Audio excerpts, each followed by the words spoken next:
Welcome, everyone, to a Dose of Wisdom Real Estate Podcast. I'm your host, David Stein, and we have the privilege of having as our guest today, Adriana Vargas Hernandez. Adriana has achieved extraordinary success in the luxury residential brokerage industry. She started from the bottom and clawed her way to the top, and she has closed over $2 billion in luxury real estate sales in her career. She is a sales associate at the Estates of Aquilina, and her niche is pre-construction sales. Among other accolades, she was honored this year at the Red Awards and named the most influential broker in Florida. Adriana, thank you again for coming on the show. Well, I'm really happy to be here for you, your friends, and everyone who can hear this podcast. So all begin with a new approach to the new 2024 that is very close to us. So I'm very happy to be here. Thank you for having me. Likewise.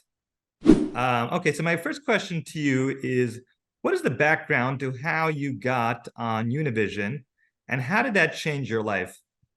Well, to Univision, that was really funny because I got here to Miami at the age of 16, and of course, I didn't have the financial means like everybody else. I think that we have all. Where did you come from originally?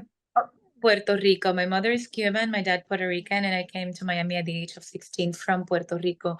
So I remember that there was a TV show and they had a contest for singing. I didn't have money to buy a car and I needed a vehicle. So I said, you know what, I'm going to take advantage of this opportunity. And I did. So I went to the audition and they called me immediately. So that's how I won my first car in $2,500. Nice. So that's really how I got my first car. So I think that I have been just very aware of the word opportunities throughout my life. And that was one, and I took it. Very cool. So what was the background to how you got involved in real estate initially? Well, I began, at the age of 18, while I was going to college, I saw a little ad on the, that we have job placement offices in all colleges. Right. And I needed a job. So I said receptionist, law firm, and I was able to get that opportunity at the age of 18 years old in a law firm. So while I was going to school, I worked there for 5 years. And one day, one of our clients said, you know what, you have this personality, and I have an opportunity at this development project called Gramercy Park being developed by the Graham companies. And why don't you just take a risk? And I was really afraid because, again, I had taken 2 years of paralegal, accounting, psychology, but I really didn't know anything about sales. And my lawyers at the law firm said, why don't you take a chance? If you don't like it, you can come back. And that's what happened. I did take the opportunity. Wow, amazing. And you saw that you had amazing potential in that area. Well, not really. Something that my first project, I remember that the manager said, you're not good enough. And I know. And I was so grateful because through life, you're going to see people that will open a door and a window, and some people that are closing them on you. And that is really what is going to motivate you to work harder and become better. And I remember that I did work so hard and getting to know the market, the areas, and becoming much better at what I was supposed to do, and also to work on myself. I remember that I started reading self-help books. I would read them, okay? And I became very good at polishing every area and aspect of myself because someone told me that I was just not good enough. And here I am, 29 years after the fact, working the most luxurious project in the state of Florida. So don't believe what everybody tells you. Yeah, sometimes the naysayers motivate you to succeed. So, all right, quite incredible. So you focus on pre-construction. Tell us more about what that entails and how you got into that niche. Well, again, because my first opportunity was on pre-construction, which is when a developer has a piece of land and he begins to draw, it begins with a piece of land. It begins with a developer, someone that wants to say, you know what, I have a vision to develop this piece of land or project or housing opportunity. And that was really just my first opportunity, and just I became very good at that.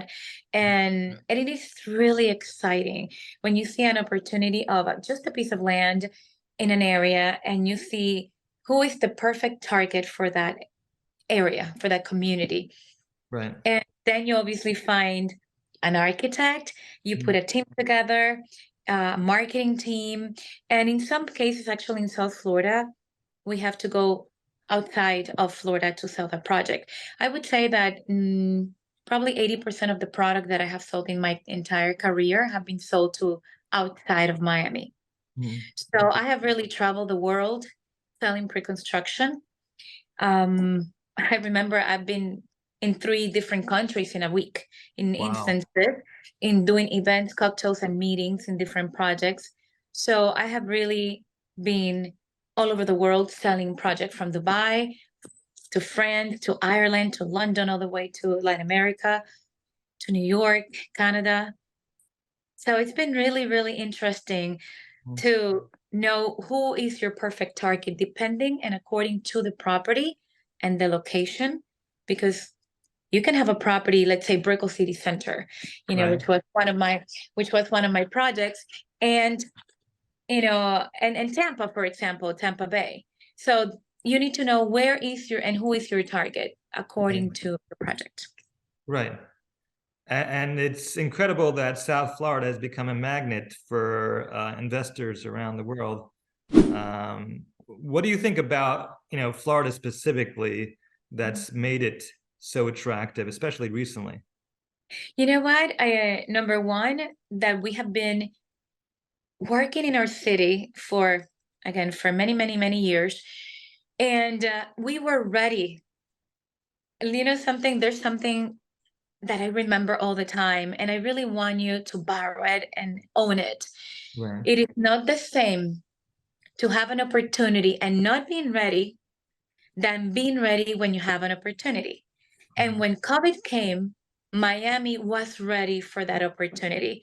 And everyone that came to Miami because of the landscape of our cities, okay?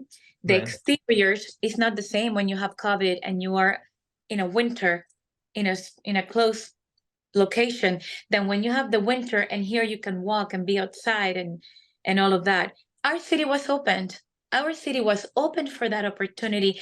And everybody that came to Miami said, oh my God, I didn't know this city had all of these opportunities, the shopping experience, the dining experience, and this sophisticated environment that the art, look, we are just 1 week away from Art Basel. And our Art Basel has become this extraordinary experience for everyone that is in love with the arts.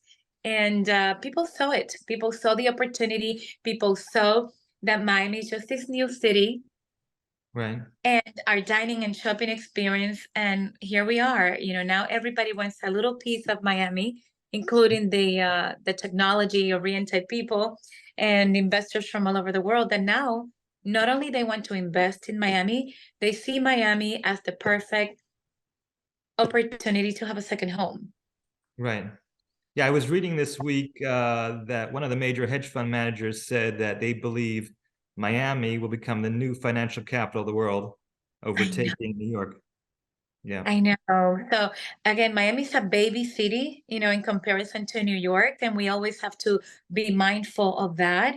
So it is definitely the perfect timing to position yourself accordingly for, our city that is just in baby steps and be a part of it. Yes.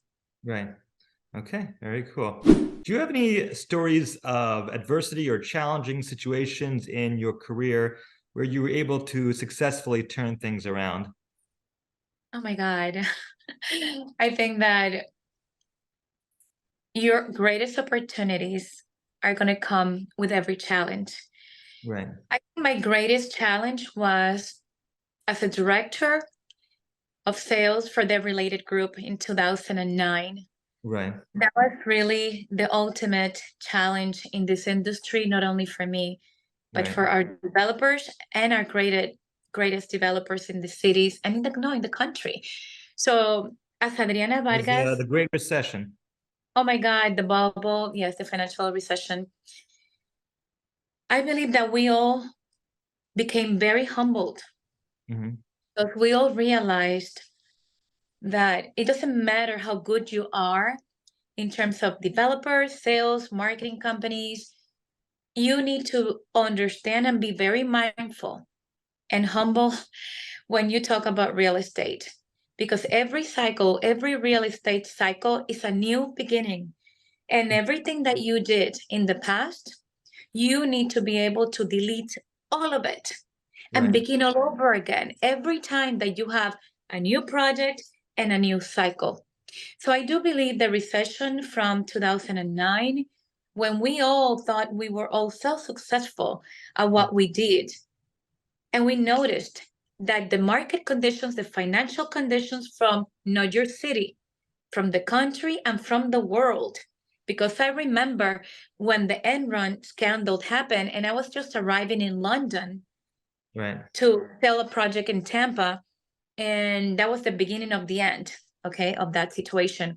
So just be mindful that you need to be aware that this business is about always being able to reinvent yourself, Right. to do every project, never discard the doing everything from the ground up.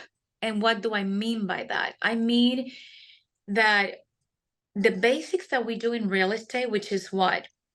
Telling everybody that your neighbors, your family, the families that are at the school of your children, sending the cards, sending the letters, sending the emails.